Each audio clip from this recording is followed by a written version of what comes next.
Baik, selamat pagi semuanya. Sebelumnya saya ucapkan banyak terima kasih kepada dosen pengampu mata kuliah Bahan dan Alat Tangkap, yaitu Ibu Ayang Armelita dan Bapak Denta Tirtana yang sudah memberikan kesempatan pada pagi hari ini kepada kami untuk melakukan presentasi, dan juga terima kasih kepada rekan-rekan saya pada saat pagi hari ini yang sudah bersedia untuk melakukan presentasinya. Saya Rudo Naomi Silalahi dengan NIM 2104611 dengan yang akan bertugas menjadi moderator pada pagi hari ini. Dan dalam presentasi kelompok 5 kali ini, di mana kelompok kami akan membahas tentang pembuatan benang dan tali bahan alami serta pengujiannya. Tentunya pada kesempatan kali ini saya tidak akan sendiri karena akan ditemani oleh rekan-rekan saya yang bernama Reja Febri Ayu, Naufal Adrian, Salma Ananda Harli, dan Rahmawati. Baik, langsung saja pada tahap pertama saya akan menjelaskan, boleh ditolong slide selanjutnya. Saya akan menjelaskan apa itu yang dimaksud dengan alat penangkapan pada ikan. Yang pertama yaitu alat penangkapan ikan merupakan semua jenis alat yang digunakan dalam proses penangkapan ikan, baik kapal, alat tangkap yang dipakai, serta alat bantu yang menunjang proses penangkapan. Oleh karena itu, peningkatan pengetahuan mengenai alat tangkap bagi para nelayan sangatlah penting guna mendorong kemajuan usaha perikanan baik dalam segi teknik maupun bahan dasar alat tangkap yang digunakan. Sebagian besar konstruksi alat penangkapan ikan terdiri atas jaring yang biasanya terbuat dari benang dan tali yang terbuat dari serat yang dapat diklasifikasikan menjadi serat alami atau natural fiber dan serat buatan atau synthetic fiber. Murdianto menyebutkan secara garis besar bahan sintetis dan bahan alami mempunyai perbedaan-perbedaan seperti kemuluran, mudah membusuk, penyerapan air serta harga, terdiri dari bahan serat, kekuatan dipengaruhi oleh sinar ultraviolet. Next slide selanjutnya. Adapun tujuan penelitiannya yaitu untuk memberikan pemahaman mengenai pembuatan benang dan tali yang berasal dari serat alami.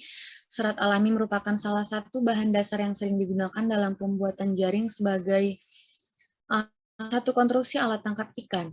Kelebihan dan kekurangannya serta potensi atau ketersediaan stok bahan serat alami Indonesia. Dengan memperhatikan metode pembuatan dan tahap pengujian untuk memeriksa efektivitas dan kesesuaian penggunaannya, alat tangkap saat operasional penangkapan ikan seperti ketahanan, kekuatan, fleksibilitas, dan harga. Next. Metode pengumpulan data, yaitu artikel ini ditulis dengan menggunakan metode kualitatif secara deskriptif melalui studi pustaka dan analisis data, bagaimana proses pembuatan benang dan tali bahan alami serta pengujiannya. Bahan baku pembuatan benang dan tali dari bahan alami dikaji kelayakan usahanya. Potensi produksi penggunaan benang dan tali alami di Indonesia. Aspek yang dikaji dalam potensi produksi penggunaan benang dan tali alami di Indonesia adalah keunggulan benang dan tali, potensi budidaya benang dan tali, dan potensi penggunaan benang dan tali alami.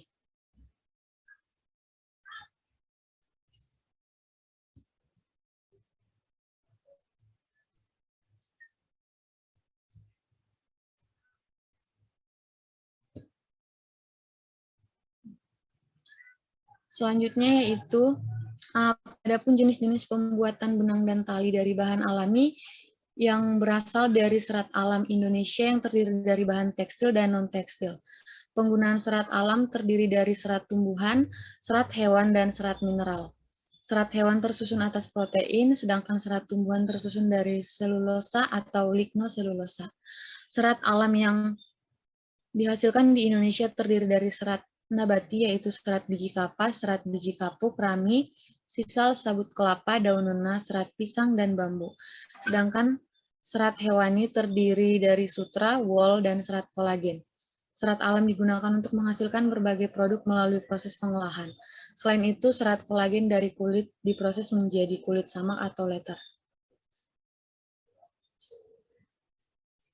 Presentasi selanjutnya akan dilanjutkan oleh rekan saya. Dipersilahkan. Baik, selanjutnya akan dijelaskan oleh saya terkait hasil dan pembahasannya. Di sini pembuatan benang dan tali bahan alami terbuat dari bahan baku serabut alami yang proses pembuatan tanpa melalui proses kimia atau transformasi. Pada penggunaan bahan alami yaitu serabut alami akan mudah busuk terutama itu pada tempat yang lembab atau terendam air sehingga menggunakan serat alami ini bisa mengalami kerugian seperti alatnya cepat rusak dan menambah beban biaya, tetapi ada sisi menguntungkannya juga bagi tanaman, menjamin kelangsungan hidup tanaman dan hewan. Selanjutnya yaitu terkait jenis-jenis serat alam di Indonesia dan penggunaannya. Di sini serat alam berasal dari serat tumbuhan, terus dari serat mineral, pada serat hewan tersusun dari protein, sedangkan serat tumbuhan itu tersusun atas selulosa ataupun lignoselulosa. Di sini ada bagian terkait serat alam, di sini ada serat hewan dan terdapat kayak sutra, terus wol, dari rambut, terus bulu burung, terus kolagen. Dan sedangkan kalau misalnya serat tumbuhan itu ada dari kulit, daun, buah, biji, kayu, dan batang. Di sini kalau misalnya dari kulit itu dari kenaf, yute, terus rami, pisang, dan kalau misalnya dari daun itu dari sisal, terus abaka, agave, terus nenas. Terus kalau misalnya dari buah itu ada kayak dari kelapa, terus sawit. Kalau misal dari kelapa itu dari kayak serabutnya. Selanjutnya yaitu kalau misalnya dari biji itu dari kapas dan kapok. Ada lagi yaitu dari kayu. Kalau misalnya kayu yaitu kayu lunak dan kayu kertas. Dan kalau misalnya batang itu ada bambu, padi, jagung, dan gandum. Di sini juga ada serat mineral yaitu asbes, terus gelas, terus karbon. Ini merupakan bahan-bahan serat alami yang tadi saya jelaskan. Next. Selanjutnya yaitu serat alam yang dihasilkan di Indonesia seperti serat sisal, terus hemp, gef, terus kapas, serat pisang, terus daun nenas, serabut kelapa, yut, kenaf, dan dari bambu. Sedangkan pada serat hewannya yaitu seperti sutra, wol, dan serat kolagen yang digunakan untuk menghasilkan berbagai jenis produk. Di sini penjelasan terkait rami adalah penghasilan serat yang memiliki kompabilitas baik di jenis serat yang lain sehingga mudah dicampurkan dengan serat yang lainnya. Pada produk serat rami ini digunakan untuk bahan kertas dan tekstil. Selanjutnya yaitu penjelasan terkait serat kapas sering digunakan untuk bahan tekstil, namun ketersediaan bahan baku ini masih belum terpenuhi karena produksi kapas yang rendah. Petani di Indonesia kurang berminat menanam kapas dan kebutuhan kapas dalam negeri semakin meningkat. Next. Selanjutnya yaitu sisal adalah tanaman penghasil serat yang kuat dan tahan pada kadar garam yang tinggi. Contohnya kan seperti kayak direndam di air laut ya. Terus serat sisal dipergunakan untuk membuat tali. Terus jut itu ini merupakan menghasilkan serat yang kuat dan berkilau. Sedangkan tapi ini tuh bahannya itu kasar, digunakan untuk bahan tali menali. Sedangkan kalau misal kenaf itu digunakan untuk bahan baku alternatif industri pulp dan kertas. Selanjutnya yaitu serat daun nanas. Nenas di sini itu mempunyai kekuatan yang tinggi dan permukaannya yang halus. Jadi tekstur dari bahannya itu halus. Tadi kalau misalnya yod itu kan kasar, kalau misalnya serat daun nanas itu dari tekstur bahannya itu halus. Selanjutnya yaitu serat sutra. Bentuknya filamen dan dihasilkan oleh kepompong ulat, terus bambix mori, terus Wool terus merupakan serat penting di antara serat-serat dari binatang yang berasal dari domba, terus berbentuk stapel atau pendek. Wool yang biasanya digunakan untuk bahan baku produksi tekstil. Tapi di sini tuh serat sutra itu harganya mahal dan jarang digunakan karena harganya tidak worth it gitu. Selanjutnya yaitu proses pembuatan serat alam sebagai tali dan benang. Tali adalah sebuah alat yang serbaguna digunakan manusia untuk membantu mempermudah pekerjaan pada awalnya. Proses pembuatan tali hanya menggunakan tangan. Terus tangan manusia, tetapi pada zaman sekarang semakin modern, mesin-mesin yang canggih untuk memproduksi tali pun bermunculan untuk mempermudah dan mempercepat pekerjaan manusia dalam membuat tali. Awal proses pembuatan tali manusia menggunakan akar-akaran dan serat tanaman sebagai tali. Kemudian setelah itu manusia mengembangkan pembuatan tali menggunakan teknologi. Proses pembuatan tali ini diperkirakan suatu dikenal manusia sejak 28.000 tahun lampau. Hal ini dibuktikan dengan penemuan bentuk tali yang tercetak di salah satu gua Lascaux. Terus Prancis yang berupa fosil tali ini diameternya sekitar 7 mm. Terus fosil tali ini diperkirakan berasal dari peradaban manusia yang hidup sekitar 15.000 tahun sebelum Masehi. Bangsa yang menemukan pertama kali alat khusus untuk membuat tali ini kemungkinan adalah bangsa Mesir kuno untuk membangun piramida. Dan pada masa itu kemungkinan batu-batu besar ditarik oleh ribuan pekerja dengan menggunakan tali menali. Selanjutnya yaitu proses pembuatan tali dengan serat dipilin bersama tetapi tidak ditenun. Pembuatan tali ini tuh dengan arah kepangan yang dapat dibuat dari bahan berserat panjang dan berserabut. Tali yang terbuat dari serat alami dengan ukuran tertentu agar dengan standar penggunaan talinya. Sampai saat ini metode pembuatan talinya masih menggunakan cara yang sama, yaitu dengan 2 jenis kepangan. Selanjutnya akan dijelaskan oleh rekan saya.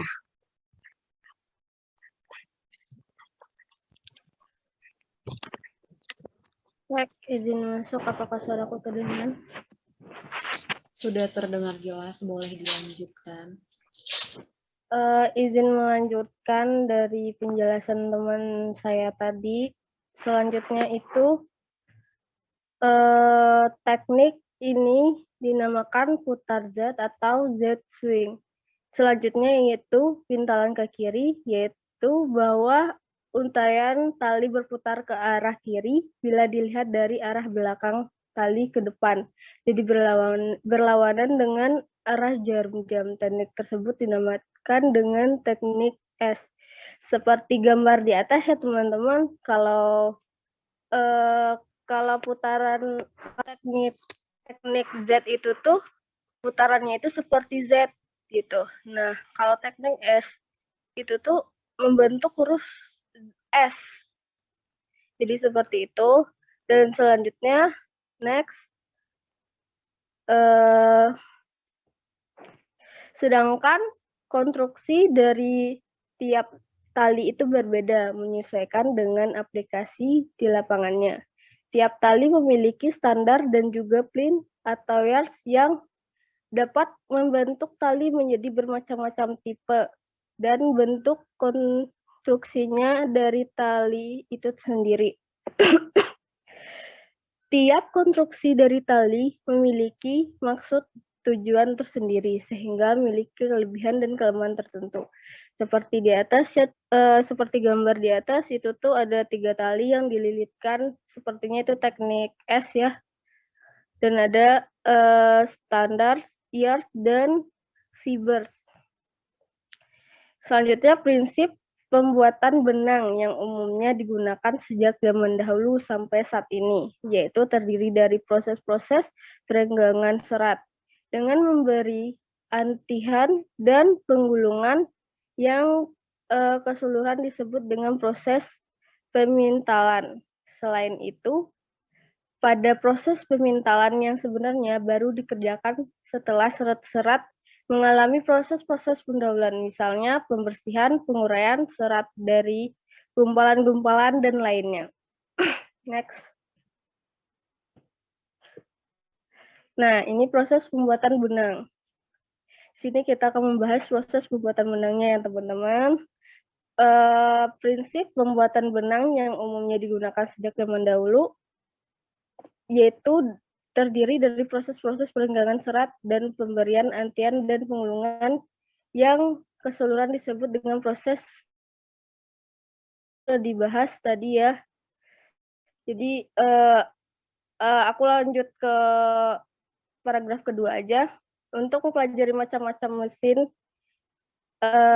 yang digunakan, perlu ada pengetahuan terlebih dahulu, yaitu sistem yang akan digunakan untuk proses pintal.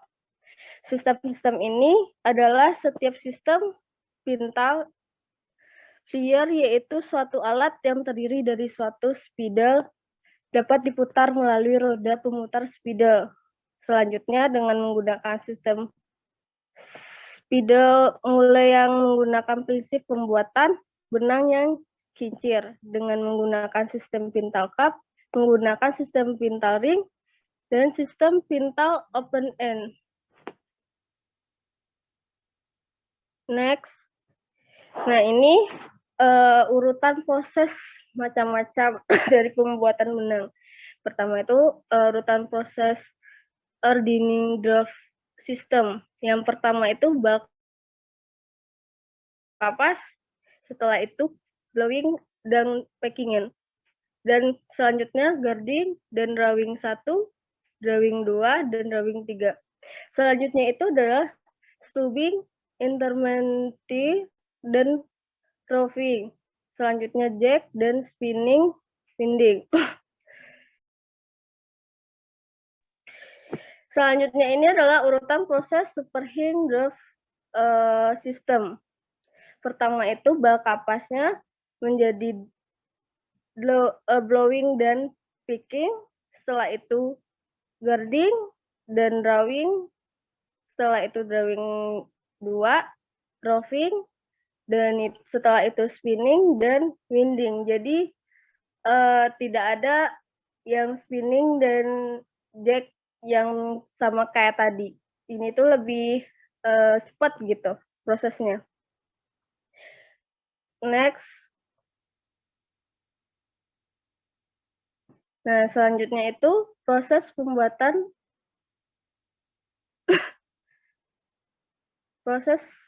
urutan proses superhing draft system. Itu tuh awalnya pertama bal kapas, kedua blowing dan picking, terus guarding, selanjutnya drawing 1, selanjutnya drawing 2, dan spinning dan winding. Ini tuh lebih lebih cepat dari sebelum-sebelumnya. Dan terakhir itu urutan proses superhing draft system.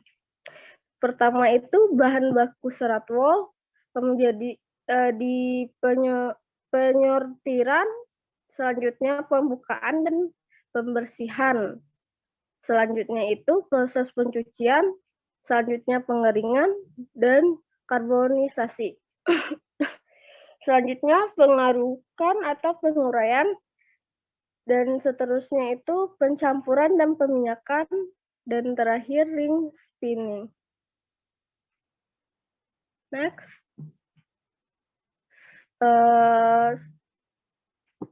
Selanjutnya akan dijelaskan pada teman rekan saya. Izin melanjutkan. Bahan baku serat wol dengan pengaliran agar menghilangkan kotoran, lurusan serta pemintalan, serta pendek, akan diperoleh bank berkilau dan rata permukaannya. Serat wol ini terlebih dahulu mengalami proses kimiawi dengan pemasakan untuk menghilangkan bekas keringat dan kotoran. Menurut sifat bahan bakunya, dapat dibagi dalam 2 cara, yaitu pemintalan worsted Inggris menurut Bradford, dan cara pemintalan worsted Prancis atau kontinental. Proses pembuatan benang rami pertama dilakukan 2-4 kali pemotongan per tahun. Panjang hasil pemotongan pertama dan kedua kira-kira 2 meter. Ketiga kira-kira 1,5 meter. Pengambilan serat dari batangnya, pengelupasan ini dilakukan dengan mesin dekortirator. Penjemuran pada sinar matahari. Penyikatan dipakai brushing machine. Penyortiran disortir sesuai dengan kualitasnya. Grade istimewa, panjangnya 90 cm, bersih tanpa cacat, berwarna putih. Grade pertama, panjang 90 cm, tidak bersih sempurna. Grade kedua, panjangnya 75-90 cm, sisanya lebih pendek dari 60 cm.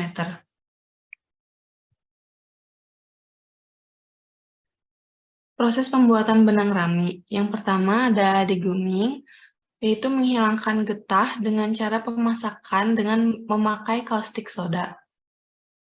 Biasanya sebelum dimasak dilakukan pelunakan terlebih dahulu. Yang kedua, crushing, yaitu menumbuhkan agar seratnya terurai dan terlepas satu sama lainnya, serta menghilangkan kotoran yang melekat padanya sambil terus-menerus disemprotkan dengan air. Bahan tadi setelah itu diberi minyak atau lemak hewan untuk memudahkan dalam proses pemintalan. Yang ketiga ada pengeringan pada pesemaian di udara terbuka. Yang keempat pelemasan, yaitu penghalusan sambil pencabikan atau unraveling agar serat-serat lebih terbuka. Kemudian dilakukan peminyakan untuk kedua kalinya dan baru diletakkan dalam ruang kondisi atau conditioning room. Selanjutnya filling machine. Di sini, serat diletakkan pada permukaan silinder, kemudian pemotongan serat-serat yang terlalu panjang sehingga merupakan rumbai-rumbai. Yang keenam, dressing machine. Di sini dilakukan penyisiran dan perapihan, sehingga didapat pemisahan serat-serat panjang dan pendek. Yang ketujuh, picking. Penyortiran serat-serat menjadi lempengan-lempengan, setelah dibuang kotoran-kotoran yang mungkin masih melekat padanya.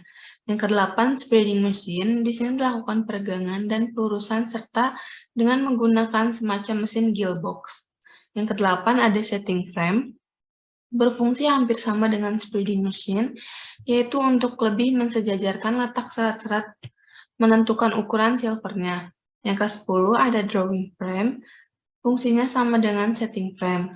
Hanya di sini dilakukan perangkapan untuk mengurangi ketidakrataan. Yang ke-11, roving frame. Di sini roving mulai diberi antihan terhadap hasil mesin sebelumnya, serta sedikit regangan sebagai persiapan menjadi benang dengan nomor tertentu. Yang ke-12 ada ring spinning. Di sini terjadi proses peregangan, antihan, dan penggulungan pada bobin. Hasilnya berupa benang. Pengujian pembuatan benang dan tali. Serat yang mempunyai sinking speed yang tinggi akan menghasilkan sesuatu yang menghasilkan seperti tali atau benang yang cepat tenggelam. Persyaratan ini harus dimiliki oleh setiap bahan dan alat penangkapan karena sasarannya merupakan organisme yang setiap saat selalu menggunakan pergerakan. Untuk mengetahui sinking speed serat dari berbagai macam jenis serat alam ini, maka dilakukan pengujian sinking speed. Helaian serat tersebut disusun lalu dianyam dari ujung ke ujung serat sehingga akan membentuk tali. Untuk mengetahui sinking speed serat dari berbagai macam jenis serat alam ini, maka dilakukan pengujian sinking speed. Sehingga hasil pengujian sinking speed yang didapatkan oleh ketiga sampel alami yang dianyam dapat dilihat bahwa benang yang terbuat dari serat bundung memiliki sinking speed 2,6 cm per detik. Sedangkan nilai sinking speed yang tertinggi terdapat pada benang yang terbuat dari serat batang pisang. Sinking speed benang yang terbuat dari serat daun pandan memiliki nilai 3,6 cm per detik. Sedangkan nilai sinking speed yang tertinggi terdapat pada benang yang terbuat dari serat batang pisang. Sinking speed benang yang terbuat dari serat daun pandan memiliki nilai 3,9 cm per detik.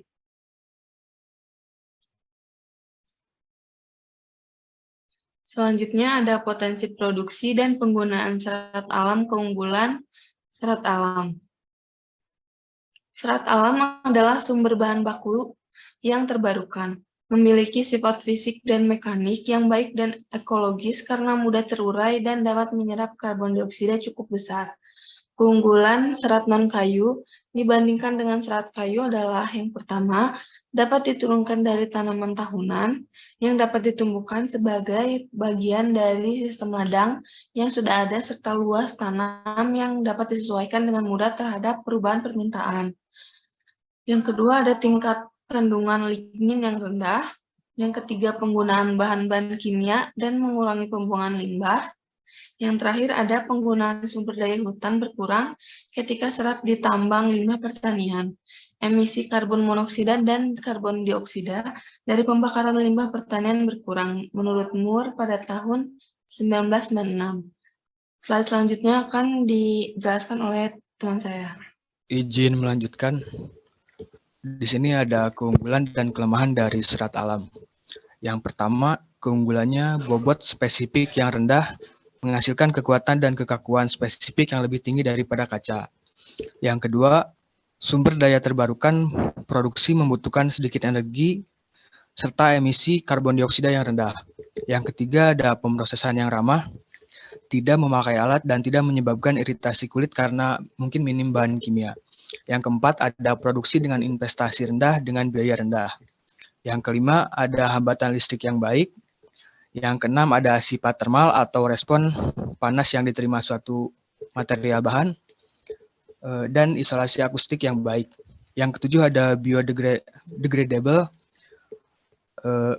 mungkin bahan yang mudah terurai. Selanjutnya ada kelemahan dari serat alam. Yang pertama, kekuatan yang lebih rendah, terutama kekuatan terhadap benturan. Yang kedua, mutu beragam, dipengaruhi cuaca. Yang ketiga, ketahanan kelembaban yang rendah, menyebabkan pembengkakan serat. Yang keempat, ada suhu pemrosesan maksimum yang terbatas. Yang kelima, daya tahan lebih rendah. Yang keenam, ketahanan api yang rendah. Serta yang ketujuh, ada hidrofilik atau pembahasan rendah dengan polimer hidrofobik. Di sini ada potensi budidaya serat alam. Hampir seluruh wilayah Indonesia sudah mencukupi cocok untuk menanam tanaman serat alami. Subandi 2007.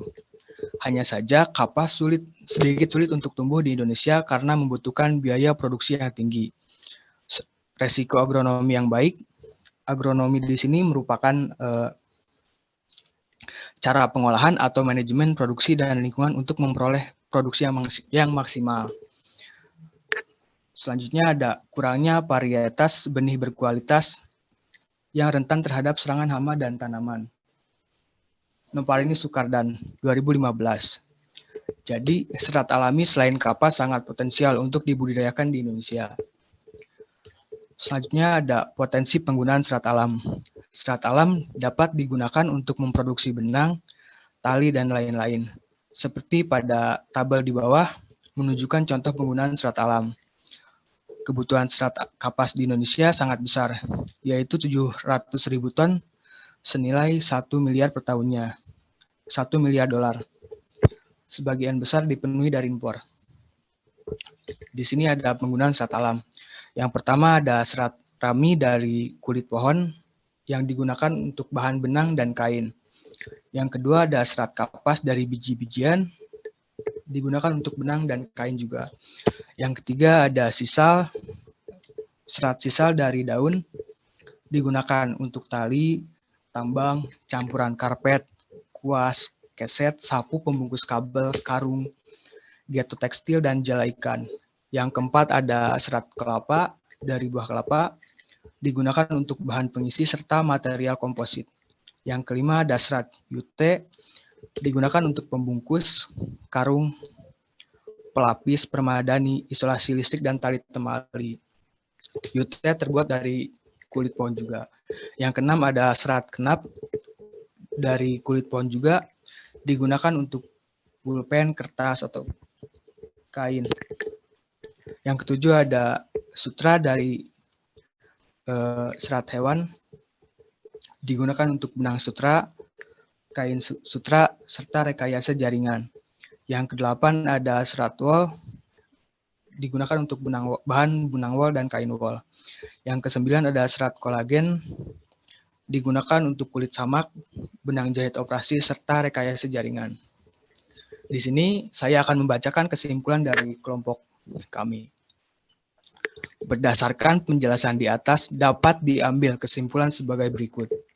Serat alam Indonesia berpotensi untuk bahan baku pembuatan tali dan benang dengan cara meningkatkan jumlah pasokan dan mutunya, sehingga dapat memenuhi kebutuhan serat alam di dalam negeri sendiri.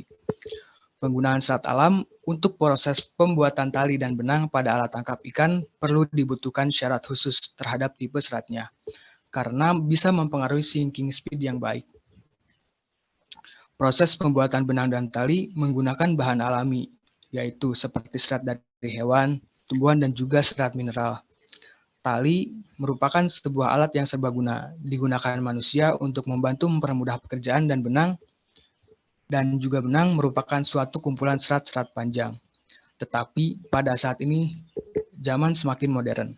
Mesin-mesin yang canggih untuk memproduksi tali pun bermunculan, untuk mempermudah dan mempercepat pekerjaan manusia dalam membuat tali.